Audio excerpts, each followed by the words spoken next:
So'nggi yillarda yurtimizda muhtoj shaxslar uchun yanada kengroq imkoniyatlar yaratib berilmoqda. Jumladan, protez va reabilitatsiya vositalari bilan ta'minlash bo'yicha yaqinda O'zbekiston Respublikasi Vazirlar Mahkamasining 2025-18 kunga 378 sonli qarori qabul qilindi.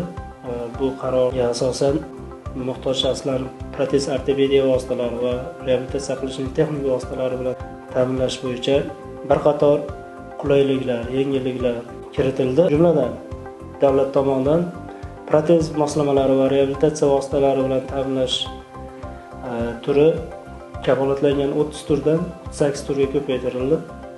Bu bolalar uchun kreslo aravacha, elektron skuter, funksional kravat, maxsus matras, tibbiy tuvak, ko'taruvchi kreslo aravacha, maxsus yurish moslamasi, bionik qo'l protezlari nogironligi bo'lgan shaxslarning hayotini qanchalar darajada o'zgartirishi, ularga keng imkoniyatlar yaratilishi, bandligini ta'minlash, bundan keyingi faoliyatida ijtimoiylashuvini ta'minlash maqsadida juda ko'p imkoniyatlar yaratilishi hisobga olindi.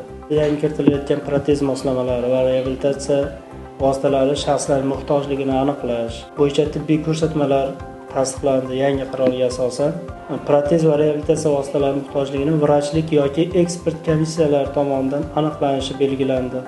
Inson markazlari binolari tadbirkorlar tomonidan reabilitatsiya vositalarini ta'mirlash, qayta foydalanish tartibi joriy qilindi. Shuningdek,